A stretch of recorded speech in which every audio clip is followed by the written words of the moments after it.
Hey guys, Chris here. So I'm currently in Wuhu, China, about 5 hours outside of Shanghai to look at this, a new and exciting luxurious electric SUV from the sub-brand of Chery Automotive Group called Exlantix. This model is going to be called the ET, and why I've been flown halfway across the world and then sat on a 5-hour bus ride the other day from Shanghai to Wuhu is because this car is going to come to Norway hopefully next year and then to the rest of Europe. So in this video, I'm going to give you guys a full tour of this on the exterior and then on the interior.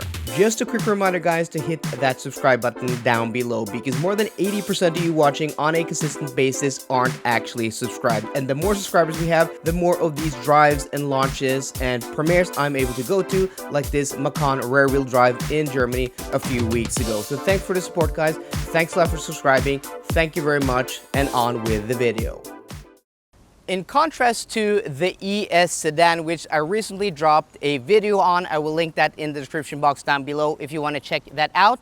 That is a low-slung sporty saloon that is very edgy and very different in the front end with like a shark nose type of front end design. This is very different. We still have that same type of light bar headlight signature, though these aren't actually headlights. These are DRLs. The headlight has been moved down here in the bumper. I think this is a very clean and elegant and somewhat timeless design. It kind of gives a little bit of Range Rover, Land Rover vibes, but in a good way and without being a copy. I think this kind of looks like its own thing, but also at the same time very elegant and understated like a Land Rover. I think these slats here that run vertically along with these headlights and this, lower grille part really gives this car a distinct and unique personality. It kind of doesn't look like anything on the road, but at the same time, it still looks familiar. I really like the front end design of this. I think this works better on an SUV than what the ES would look like on an SUV. So I really like the front end design. Let me know what you guys think in the comment section down below. From the profile, you can see that this is a large car. It's long, it's tall, and it's wide, and also has a very long wheelbase. I'm gonna put all the stats up for you guys on the screen now. And it also comes with a 77 kilowatt hour battery pack. That's the gross capacity, with a usable capacity of around 74 and a half kilowatt hours. That is not a big battery for a vehicle this size, so hopefully the pricing is going to be competitive. We don't know pricing as of filming now, but in China, with the Chinese incentives, this is about 40,000 euros. So expect this to be at least 60 or even 65,000 euros once it comes to Europe. And then hopefully there's going to be a bigger battery pack version with a 100 kilowatt hour gross capacity battery, and that car's going to be even more expensive. So as things are now, we don't know what it's going to cost when it comes to Europe, and we also don't know the pricing of that big battery pack in China either. Understated elegance seems to be the theme of this Exlantix ET, because the rear end is kind of like the front. Not a lot of things happening. It isn't flamboyant, but I think this is also a very successful rear end with that light and that light bar running across. A little bit of a kick up here and a little bit of an indentation, a little bit of a, concave boot lid, just gives it a little bit of flair. Very elegant, very understated, and I have to say I like this angle a lot. And in a position to that ES I filmed, which was a Chinese version, this has, dark letters, like dark gray letters, gunmetal, and I think that works very well, and I think that's the right decision for a European model vehicle, because we kind of like, we're not fond of the chrome and all of the bling, so I think this is nice, but doesn't really have to have Exlantix here and here. You can probably get a badge delete and make this a little bit more elegant. Now let's take a look at the Practicality, and let's see if we can find the trunk release. No?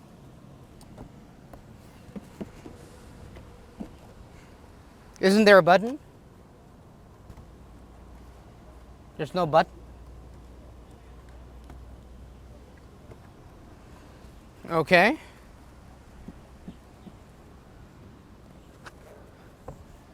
Bruno, do you know how to open the trunk? No, that's cool. Okay guys, that's pretty cool. I didn't find it. It was hidden in the eye. Look at that. In the eye. In the eye of the beholder. Okay, that's pretty cool. You have the lettering here. Okay, then you can do the delete of this, but this has to stay. Okay, that's pretty cool. So here behind the second row, you have 550 liters of trunk capacity. And because this has, a very typical traditional SUV shape, you're gonna get a lot of that above, the waist of the car.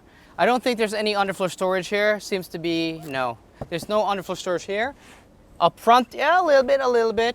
But if you fold down the rear seats, you almost have 2,000 liters of trunk capacity. So I think for this type of vehicle, it's actually pretty competitive. It's not bad at all, but that is cool. That's a cool feature. So the front is open from a latch on the inside. And in opposition to the front in the ES sedan, this is actually quite sizable. They say this is 60 liters. I don't know how the ES is 50 because this is like 3 times as big, but this is actually a pretty decent front size. I don't think you can get a carry-on here, but you can at least get a gym bag. So that's pretty decent, I have to say. The Zaptec GO is an elegant and sleek award-winning home charger and a home charger of my choice. Just look how cool it is in these different scenarios. To purchase one, check the link down below. Thanks Zaptec for supporting the channel since 2021. So these doors are electrically operated, a little bit weird. Does it close when I put my foot on the brake? No. Okay, but if I pull it, there's like a servo and then it comes to me and then it closes with soft close. Interesting feature. Maybe if I press this, device still in the vehicle. Yeah, that's his other, that's the representative from Cherry who's guiding me. Okay, so it doesn't open up fully. You have to push it and then you push it and then close it like that. Okay, I'm gonna put this phone back on the charger because it's almost out of battery. So inside the ET, and I have to say I'm loving this color scheme. Like, I'm a huge fan of these browns, these light colored interiors, and this is some kind of artificial leather. So this isn't the European model because when this comes to Europe, they say this is going to be only offered with leather and real woods, and that has to do with the smell. So I was talking to the product manager Alex, and he was talking about, smell is a very important part of the experience, and I totally agree. My private vehicle, a Porsche Taycan Cross Turismo, I have the upgraded leather, so leather everywhere. It's not only the visual, it's not only the tactile, but also the smell of the car. Every time I step into my car, it just smells like an expensive Italian handbag. And this doesn't do that because this isn't real leather. But with that being said, very impressive materials. Window switches kind of remind me of the Neo switches. This steering wheel kind of reminds me of what you find in a Peugeot because the screen is above the steering wheel. It's like an oblong or an elongated sphere, whatever you want to call it. It's a weird shape. It is a weird shape. And also these stalks look like Mercedes. So Neo switchgear, Mercedes switchgear, and yeah, kind of a mixture of different stuff here. Quality, yeah, feels solid. Yeah, feels solid. So this is a leather-free material. It actually feels really nice. It's kind of like what Volvo are going for with their EX90 and their Nordico trim, but I think this feels nicer and is in more interesting colors. So like a cool and nice design. I don't know the screen sizes because yesterday they had a presentation and my contact person over here, Bruno, is trying to find some information for me. So I can put that on the screen for you. But yesterday I was actually sick the day after we landed we landed in Shanghai. And then we had a 5-hour drive on a bus here. And then I checked into the hotel and I just slept for almost 24 hours because I had a fever, I was coughing, I felt really sick. So I missed that presentation yesterday and they managed to just find me a slot today. I was supposed to do something else today, but they found me a slot to film this and the ES. But I have to say, interior materials pretty impressive. These seats feel really nice. It is spacious here. There's a lot of room for my head. The cabin feels wide. This is an impressive vehicle, and I can also move up the seat a bunch. The roof is in this kind of Alcantara microfiber material. This mirror is huge. That has to be the biggest vanity mirror I've seen in a car. And now I'm sweating, guys, because it's like 28 degrees outside. I came from Norway the other day with 0 degrees Celsius. So overall, a very, very impressive interior. Wireless charger, dual cup holders. Yeah, let's hop into the back and see how much space we have there.